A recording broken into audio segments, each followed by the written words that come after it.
What up, snitches? I'm the Animaniac, and I've left the migraine-inducing land of Pure Heart Valley and made my way to the horrifically beautiful realm of the Boiling Isles. It's time to finish off the first season of The Owl House, the Disney Channel fantasy horror comedy series that premiered back in 2020, focusing on a human teenage girl who stumbles across the aforementioned fantasy world, then decides to stay with a witch wanted by law enforcement to become her apprentice, essentially living out a fantasy of her own.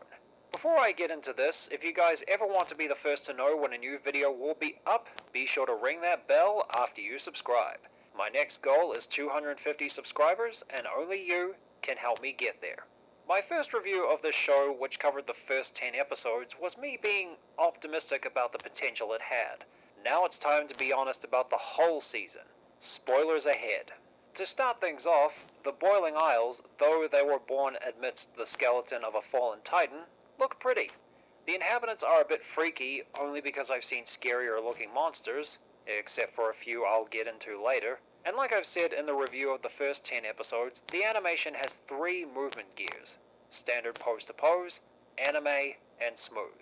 Standard pose to pose is the default setting for Western animation. Not a lot to say there. The anime gear is when you notice the frames are a bit more spaced out, and smooth looks like this.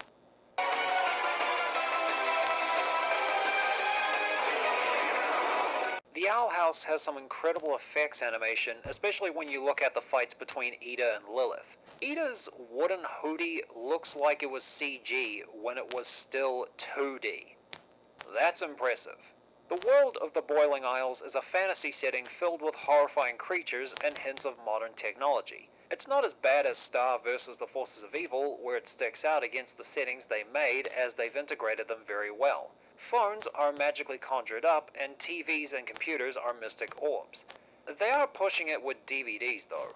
Hexside at first shows that students are put into coven tracks to prepare them for when they join one, where they have to do the subject all day, every day. But they also have regular subjects like history as well.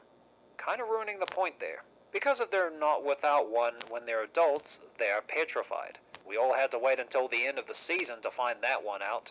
While on the subject of horrifying fates, I'm gonna move on to this show's approach to horror again, starting this part off with moments. The Owl House has made some very horrifying ones, like the bookcase of babied animals in Once Upon a Swap, and detention from Something Ventured, Someone Framed. 2 moments that stood out because of where they took the concepts behind them: being brainwashed into being a good student, and what happens when you're coddled too much. Moving on to them building suspenseful episodes with a surprising payoff. The moments that stand out in this category are The Intruder, Really Small Problems, and Witches Before Wizards. The Intruder was the one where they revealed Eda is living with a curse. Them keeping the beast in shadows and Luz and King trying to run and hide from her is good stuff. The ending where they turn her back with a flash of light was whatever in execution. But this is the best of the bunch for them right now. Now, Really Small Problems is at the other end of the quality spectrum. Everyone's made to look stupid in this one.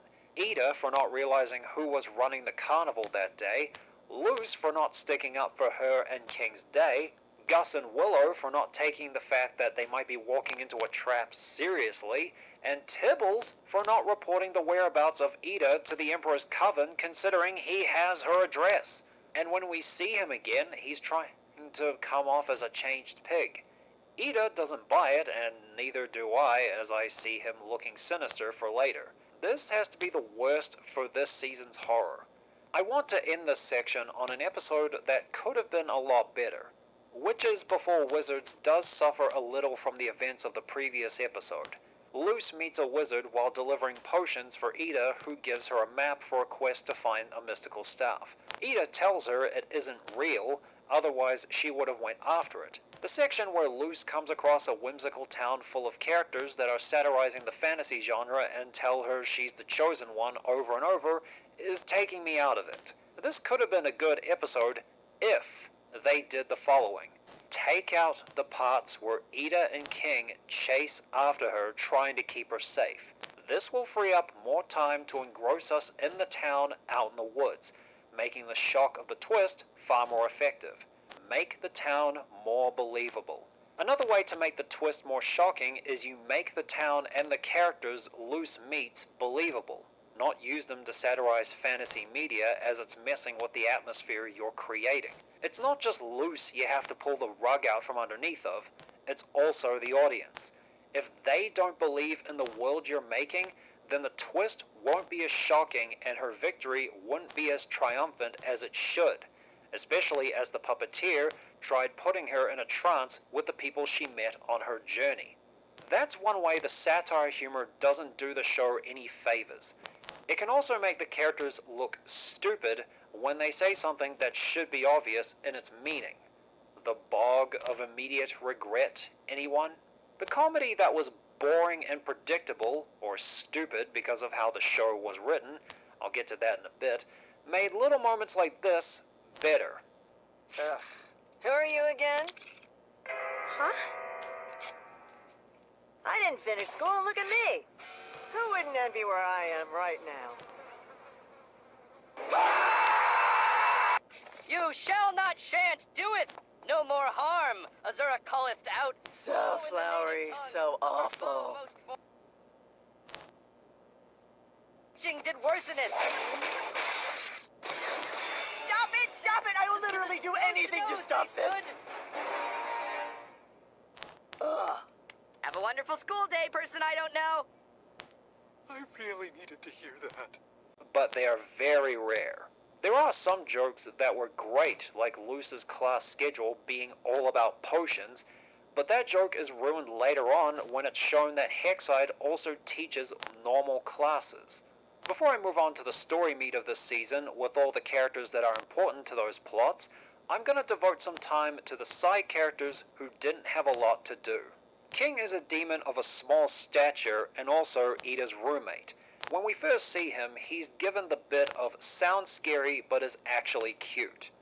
Haven't seen that a dozen times before. Alex Hirsch uses the voice he used for Bill Cipher if you remove the filter. He hungers to rule a kingdom, believing to be the true king of demons, but over the course of this season, it's shown that his ego is larger than his frame, whether it's seeking out gifts from others, his insistence on being his namesake, and hyping up how horrible other demons are when they're the same size as him. In the episode The Intruder, when he's trying to teach Luce about his kind, but she's more interested in learning magic, as the two are hiding from Eda in her cursed form, he reveals that he finds it hard that others don't take him seriously. I wonder why? Despite this moment, its impact is barely retained. In really small problems, King at one point didn't stick up for his day with Luce when Gus and Willow came to the carnival knowing it would be a trap. And when he finally did stick up for what he wanted, Luce didn't back him up. In another instance after this, she'd take part in laughing at him in a cheerleader's outfit and recording him wearing it. You'd think with moments like in The Intruder and Sense and Insensitivity, they'd take those lessons to heart, keeping them from moments like those. Hootie is the talking head of the house Luce, Eda, and King live in. His role is so that everyone can groan and get angry about how annoying he is. Outside of this moment from the first episode, Password, please! Ow! Wait. All right, jeez! You never want to have any fun! Ow! Hoot! and when he fought the Emperor's guards when Lilith came to take her away, the routine they had with him in between got boring very quickly.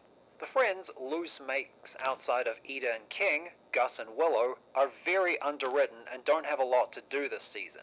Gus had his Human Appreciation Club at school until he lost it to a figurative gremlin that wanted to cause drama. From that time onward, he was reduced to being a fool, doing things like reacting in shock to the thumb removal trick and nearly eating a DVD, the latter being a moment that made no sense within the world they created. Willow has a bit more to do because she has a link to one of the main stories when she says she and Amity used to be friends. That's a detail so strange you keep watching just to see what they'll do with it. I'm sorry I don't have a lot to say about them. It's because there wasn't much to say about them, other than they were there. One thing about characters like Boscha and Amity before she turned that make them hateable is that they deny events our heroes were involved in where they did better than the bullies. We know what really happened, and it can get under your skin when they deny it. But that doesn't seem to have the same result with our heroes, which leads into why Luz is on the Boiling Isles in the first place. She decided to stay there and convince Eda to teach her magic because she doesn't want to go to a detention center summer camp for accidentally unleashing snakes on her classmates and not showing concern for their well-being, and almost starting a fire with a fireworks setup as part of her book report. A moment like this is supposed to make our heroine look like what she's going through as unfair. But they have to have her crime be at a level that makes the adults sending her to summer camp come off like an overreaction. Unleashing snakes and nearly setting fire to her school makes their decision to send her to a reform camp a justified one. At the beginning of that episode, they make the mother mention outdated things before sending Luz off in an attempt to make her look out of touch. But I'm afraid no amount of that will ever cancel out into what her daughter did. It didn't mean the rest of the episode wasn't going to stop trying, as the majority of it takes place in the conformatorium where Luz meets prisoners whose crimes are on the level of what she did before Snakes and Fire attempt. Except for the guy who eats his own eyes. I'm pretty sure that counts as self-harm. What makes Luz's speech about being who you are a little worse, on top of being so vague that it can literally apply to anyone, including the villains, is that in her case, her latest incident caused harm to others, and she doesn't seem to care about that. The events in this episode brings down every other where she talks about why she's here or about how her friends make being on the Boiling Isles bearable. Because I can't hold back screaming at her, "Stop lying!" Or when she bites off other people's heads for their own mess-ups, I think, Who the hell do you think you are? because she doesn't have much room to talk based on this episode and what she'll do later. The witch she's staying with, Eda, her story has a few questions that need answering. When we first meet her, we find out that she's wanted by law enforcement for an assortment of crimes that sound like they made them up as they started making the show without fully fleshing out the world yet. We wouldn't find out that her biggest crime was that she didn't join a coven until near the end of the season. I already explained what happens to those without a coven. Once I heard about this, I first thought, why no one else at the market recognized her from the posters and reported her appearances at the market or anywhere else around town? Either the citizens don't care that there's a wanted crook walking around, or, that's most likely the case as we see the short-stacked conspirator join a coven and become an acclaimed author, but for some reason not have it consume her like the others. With a bounty this large, you'd think more citizens would report her sightings to law enforcement, or more crooks would pop up to try and kidnap King and Luz as they're frequently seen out in public together. Or Eda would try harder to keep a consistently low profile. I found it odd that they didn't increase patrols and put out wanted posters of Luz after she incited a riot and assaulted a prison warden, until I gathered from the season finale that if Emperor Bellows did, it would give everyone the impression that he's afraid of a 14-year-old girl and could potentially stain his image. That still doesn't dismiss the citizens and their indifference to everything else. What was sure to add tension to this season, at least on paper, is the reveal of Eda's curse. What it does is that it turns the target into a beast and robs them of the ability to do magic. She has been able to manage and suppress it with elixir, but over time it's taking a larger toll on her. Whenever she falls asleep, she's greeted by something in shadow, and they're implied to be the one that cursed Eda. It's another one of the show's hooks that makes you watch it just to see what they'll do with it. To make things interesting, her sister Lilith is a member of the Emperor's Coven, the group that are trying to capture her, as she wants her so she can help her heal her curse. But the way she acts towards Eda doesn't come across as a concerned sister who's frustrated about not letting her help, like in the episode Sense and Insensitivity, which comes after Covention and Once Upon a Swap, where she calls her sister's life inferior to what she's offering her. Yeah, you're really winning her over, Lilith. That wouldn't be the last time she'd do it either, continuing the attitude in Wing It Like Witches and Agony of a Witch. This could have helped Luz become a far more considerate person by using her time at Hexside to research how to reverse the curse, influencing her decision in picking a coven, and making some of the things she does there, like flipping the photo of Willow and Amity back over and understanding Willow, understandable because we know she's doing it to help someone. but they don't go that route even when she witnesses the toll the curse is taking on her friend and mentor. Instead, she continues to have fun with her other friends, going on unrelated adventures until the two-part season finale where it flares up for the 4th time. Then Luz is so concerned about Eda that she wants to look for a cure. I bet with what I mentioned earlier, it could have made what happens there hit harder because Luz has been working so hard to save Eda, and would be more heartbreaking to see her efforts did nothing to stop it. Speaking of Amity, now let's get into the storyline that got this show mainstream press and made its fanbase explode. The relationship between Luz and Amity, dubbed Lumity. Since it's just getting started this season, I'll cover what happened so far. Out of the season's 19 episodes, the relationship between these two have been the focus of 7. Amity is introduced as a bully in I Was a Teenage Abomination by talking to Willow in a fake uplifting way about her pitiful looking abomination. This sets her up to be shown up by Willow when she and Luz meet and she pretends to be her abomination to pass her class. Amity hasn't done enough to make me hate her at that point, so I saw the teacher take her top student badge as a little over the top. Also, she can get it back, especially since Willow moved to a different Coven track. I guess it was just a matter of pride with what came later on in this episode. Convention saw her and Luz face off in a witches' duel. The field they were on was filled with traps set by Eda, which didn't go off when they met in the middle before they began, and Luz wasn't hurt by them while running away from Amity's abomination. When she gets called out on her cheating, Amity gets exposed for doing the same thing. But when she runs out and Luz follows her, she pushes her into admitting she cheated, leading me to believe in that moment she wanted someone to give her an out from living with another embarrassment. Luz admits she cheated, but shows her one spell she could do, making Amity undo the oath they made, and continues to let her practice magic. They meet again at the library in Lost in Language, when Luz tried to appeal to Amity's sweet side, but because of what happened, she's not having any of it. I don't blame her. Her consolation prize was befriending her far more fun siblings and partaking in some mildly entertaining shenanigans, hoping to win over Amity through them. But she gets involved in a revenge plot when they show her Amity's private room in the library. Among the books that are in there, she has the Azura the Good Witch series, a detail that is sure to make some viewers curious enough to keep watching.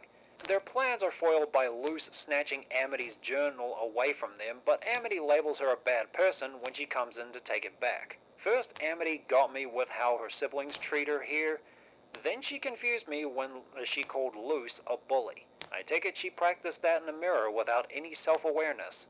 Luckily for Luz, after they fought a distorted book character, she offers her her copy of the latest installment of Azura. Finally, we're getting somewhere with these two. They do have a bit of a snag when Luz borrows her practice wand when she gets impatient with Eda's teaching methods in Adventures in the Elements, but she accidentally angers a mountain beast, making it take away Eda and Amity's siblings. Amity rightfully puts Luz in a magical cage, thinking she'll get hurt if she gets involved. She manages to escape and help after learning another spell from studying the falling snowflakes, and it looks like they're going to be in the same school at the beginning of the first day, which was a missed opportunity to give Luz choosing a Coven track and studying there purpose.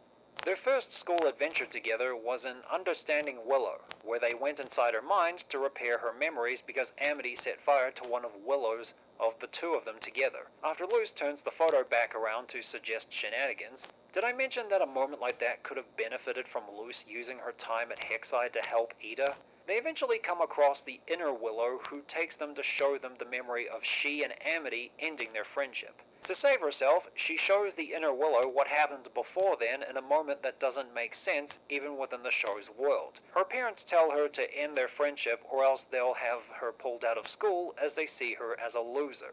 Amity and Willow are able to make amends and we see her let the butterfly invitation go, letting us know that she isn't going to hang with these two anymore. This was made official in Wing It Like Witches when she joined Luz's team for a match she set up on Willow's behalf, despite her lack of experience or knowledge of Grudgeby. That doesn't stop Gus and Willow from following along with Luz though. Anyway, Amity breaks her leg from being tackled, I don't know how you break someone else's leg with a tackle. Comment down below how that can be done. Leaving her out of action for the finale and or any other instance during Season 2. Oh, and up until then, she had been blushing about Luz and getting all sloppy with her words and embarrassed about letting slip how she feels about her. Ever since Enchanted Grom fight where she revealed to us she likes Luz. That same episode also featured a reminder of why she's there in the first place, refusing to go to summer camp and lying to her mother about where she is. On a side note, one of her fears is debating someone online when she says this. You're not coming from a place of intellectual honesty, so debating you would be pointless. That's pretty rich considering why she's here. It also can potentially double for Dana preemptively labeling her critics as trolls that nobody should engage with for when they point out the stuff that doesn't add up. And there's a stack of letters by her mother's nightstand that raises the question of where they came from. So it looks like the two are friends right now, and Amity has no shame in openly hanging out with her. The season's two-part finale has quite a bit going on. The first is the introduction of the big villain of the series, Emperor Bellows. Bellows is a mysterious villain in regards to his origins, his motives for wanting to go to the human world, his appearance, and his abilities. He's one more element in the season that makes you want to keep watching. We then find out that Lilith was the one who cursed Eda because she wanted to ensure her spot on the Emperor's Coven going into their duel for the one opening they had at the time. Before we learn that, the fight between her and Luz spills out into the human world, where we find out that Luz's spell glyphs don't work. I want to point out that her learning magic is the reason she gave herself to stay on the Boiling Isles so that she can win people at her old school over. Number 1. She unleashed snakes on her classmates and nearly set fire to her school. So what makes her think they'll accept her doing magic? Number 2.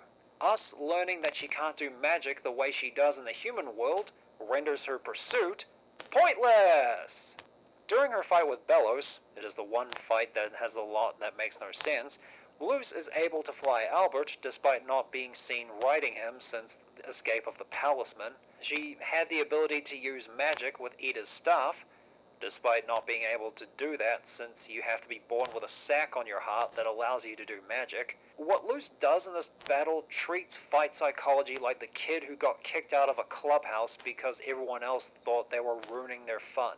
While Bellows looked amazing during that fight, without lifting a finger. Stepping away from those shenanigans, Willow being able to reach the crowd with a reporter's microphone makes no sense because it can only be heard in the studio and on every tuned-in TV, making her being able to reach the crowd and rile them up stupid.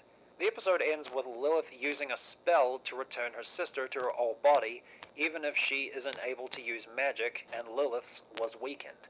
And Luz sends a video to her mother about where she's been and what she's been up to. There's no guarantee if her mother will take it well, but she's finally coming clean at least, and the season has ended on a clean slate for Season 2. The Owl House's first season was beautifully animated. The fights were cool, except for one that had nonsensical moments. The world and stories had details that make you want to keep watching. However, the writing hampers a lot that had the potential to be good, and that extends to the effectiveness of its humor and horror. This was underwhelming when it really shouldn't have, but I'm hopeful for Season 2. If you guys enjoyed the video, leave a like, comment your own thoughts on the show below. If you guys want to stay updated on future videos and see some cool artwork, be sure to follow me on Twitter, Facebook, Tumblr, and DeviantArt. The links are in the description. And if you want to be the first to know when a new video will be up, ring that bell after you subscribe. Thanks for watching, and I'll see you guys next time.